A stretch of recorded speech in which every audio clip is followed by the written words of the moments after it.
ನಮಸ್ಕಾರ ಸ್ನೇಹಿತರೆ. ಅಫ್ಘಾನ್ ವಿರುದ್ಧದ ಎರಡನೇ ಟಿ20 ಪಂದ್ಯಕ್ಕೆ ಹೊಸ ಪ್ಲೇಯಿಂಗ್ 11 ಘೋಷಿಸಿದ ಟೀಂ ಇಂಡಿಯಾ.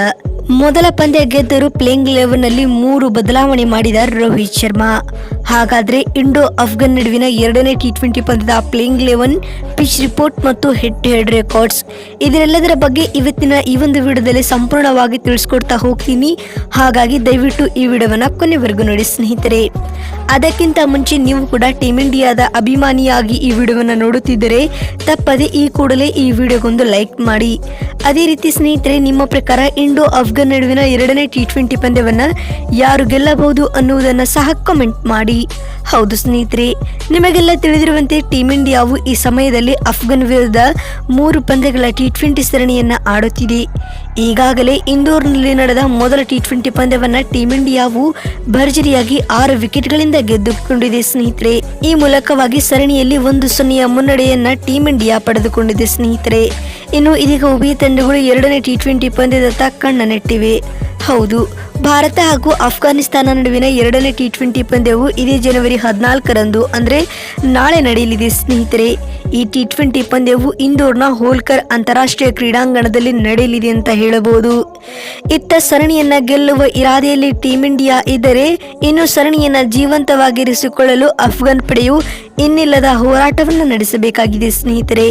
ಹೀಗಿರುವಾಗಲೇ ಇದೀಗ ಟೀಂ ಇಂಡಿಯಾವು ಎರಡನೇ ಟಿ20 ಪಂದ್ಯವನ್ನ ಗೆಲ್ಲಲು ತನ್ನ ಹೊಸ ಪ್ಲೇಯಿಂಗ್ 11 ಅನ್ನು ಘೋಷಿಸಿದೆ ಅಂತ ಹೇಳಬಹುದು.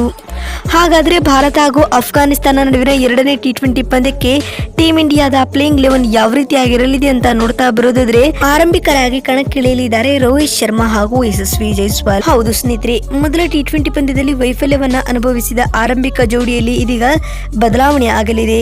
ತಂಡದಿಂದ ಶುಭ್ಮನ್ ಗಿಲ್ ರವರನ್ನ ಹೊರಗಿಟ್ಟು ಅವರ ಸ್ಥಾನದಲ್ಲಿ ಯಶಸ್ವಿ ಜೈಸ್ವಾಲ್ ರವರನ್ನ ಆಡಿಸುವ ಸಾಧ್ಯತೆಗಳು ಹೆಚ್ಚಾಗಿದೆ. ಇನ್ನು 3ನೇ ಕ್ರಮಾಂಕದಲ್ಲಿಯೂ ತಿಲಕ್ ವರ್ಮರವರನ್ನ ತಂಡದಿಂದ ಕೈಬಿಟ್ಟು ಅವರ ಸ್ಥಾನದಲ್ಲಿ ವಿರಾಟ್ ಕೊಹ್ಲಿ ರವರು ಕಣಕ್ಕಿಳಿಯಲಿದ್ದಾರೆ ಸ್ನೇಹಿತರೆ. ಇನ್ನು 4ನೇ ಕ್ರಮಾಂಕದಲ್ಲಿ ಮೊದಲ ಟಿ20 ಪಂದ್ಯದ ಸ್ಟಾರ್ ಆಟಗಾರರಾದ ಶಿವಮ್ ದುಬೆ ರವರು ಕಾಣಿಸಿಕೊಳ್ಳಲಿದ್ದಾರೆ. ಇನ್ನು 5ನೇ ಕ್ರಮಾಂಕದಲ್ಲಿ ಎಂದಿನಂತೆ ವಿಕೆಟ್ ಕೀಪರ್ ಕಮ್ ಬ್ಯಾಟ್ಸ್ಮನ್ ಆಗಿ ಜಿತೇಶ್ ಶರ್ಮಾ ರವರು ಕಾಣಿಸಿಕೊಳ್ಳುವ ಸಾಧ್ಯತೆಗಳು ಹೆಚ್ಚಾಗಿದೆ. ಇನ್ನು 6ನೇ ಕ್ರಮಾಂಕದಲ್ಲಿ ಫಿನಿಶರ್ ಖ್ಯಾತಿಯ ರಿಂಕು ಸಿಂಗ್ ಬರಲಿದ್ದಾರೆ.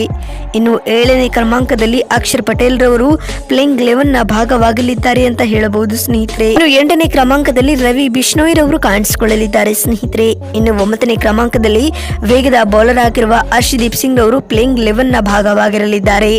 ಇನ್ನು 10ನೇ ಕ್ರಮಾಂಕದಲ್ಲಿ ಇನ್ನೋರ್ವ ವೇಗದ ಬೌಲರ್ ಆಗಿರುವ ಆವೇಶ್ ಖಾನ್ ಗುರುತಿಸಿಕೊಳ್ಳಲಿದ್ದಾರೆ. ಇನ್ನು 11ನೇ ಮತ್ತು ಅಂತಿಮ ಕ್ರಮಾಂಕದಲ್ಲಿ ಮುಖೇಶ್ ಕುಮಾರ್ ರವರು ಟೀಂ ಇಂಡಿಯಾದ ಪ್ಲೇಯಿಂಗ್ 11 ಭಾಗವಾಗಿರಲಿದ್ದಾರೆ ಸ್ನೇಹಿತರೆ. ಇನ್ನು ಇಂಡೋ ಅಫ್ಘಾನ್ ನಡುವಿನ ಪಂದ್ಯದ ಪಿಚ್ ರಿಪೋರ್ಟ್ ವಿಚಾರವಾಗಿ ಮಾತನಾಡ್ತಾ ಬರುತ್ತದೆ.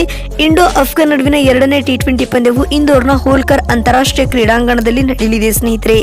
ಇದೊಂದು ಬ್ಯಾಟಿಂಗ್ ಸ್ನೇಹಿ ಪಿಚ್ ಅಂತಾನೆ ಹೇಳಬಹುದು. ಪವರ್ ಪ್ಲೇ ನಲ್ಲಿ ಬೌಲರ್ ಗಳಿಗೆ ಸಹಾಯ ನೀಡುವ ಪಿಚ್. ಸಮಯ ಕಳೆದಂತೆ ಬ್ಯಾಟ್ಸ್ಮನ್ ಗಳು ಲೀಲಾಜಾಲವಾಗಿ ರನ್ ಬಾರಿಸುತ್ತಾರೆ. ಹೀಗಾಗಿ ಇಂಡೋ ಅಫ್ಘಾನ್ ನಡುವಿನ ಎರಡನೇ ಟಿ20 ಪಂದ್ಯವನ್ನ ಹೈಸ್ಕೋರಿಂಗ್ ಪಂದ್ಯವಾಗಿ ನಿರೀಕ್ಷಿಸಬಹುದಾಗಿದೆ ಸ್ನೇಹಿತರೆ. ಇನ್ನು ಈ ಒಂದು ಮೈದಾನದಲ್ಲಿ ಟಾಸ್ ಗೆದ್ದಂತಹ ತಂಡದ ನಾಯಕ ಮೊದಲು ಬೌಲಿಂಗ್ ಮಾಡುವ ನಿರ್ಧಾರವನ್ನು ತೆಗೆದುಕೊಳ್ಳಲಿದ್ದಾರೆ. ಏಕೆಂದ್ರೆ ಡ್ಯೂ ಕೂಡ ಮೇಜರ್ ಫ್ಯಾಕ್ಟರ್ ಆಗಿರುವ ಕಾರಣ ಚೇಸಿಂಗ್ ತಂಡಕ್ಕೆ ಸಹಾಯವಾಗುವ ನಿಟ್ಟಿನಲ್ಲಿ ಟಾಸ್ ಗೆದ್ದವರು ಮೊದಲು ಬೌಲಿಂಗ್ ಮಾಡಲಿದ್ದಾರೆ ಅಂತ ಹೇಳಬಹುದು. ಇನ್ನು ಇಲ್ಲಿವರೆಗೂ ಅಂತಾರಾಷ್ಟ್ರೀಯ ಟಿ20 ಕ್ರಿಕೆಟ್ ನಲ್ಲಿ 6 ಪಂದ್ಯಗಳಲ್ಲಿ ಮುಖಾಮುಖಿಯಾಗಿರುವ ಉಭಯ ತಂಡಗಳು, ಇವುಗಳ ಪೈಕಿ ಟೀಂ ಇಂಡಿಯಾವು 4ರಲ್ಲಿ ಜಯವನ್ನ ಕಂಡರೆ ಇನ್ನುಳಿದ 1 ಪಂದ್ಯವು ಅಫ್ಘಾನ್ ತಂಡವು ಜಯವನ್ನ ದಾಖಲಿಸಿದೆ. ಎಂದಿನಂತೆ 1 ಪಂದ್ಯವು ಫಲಿತಾಂಶವಿಲ್ಲದೆ ಅಂತ್ಯ ಕಾಣಿದೆ ಅಂತ ಹೇಳಬಹುದು ಸ್ನೇಹಿತರೆ.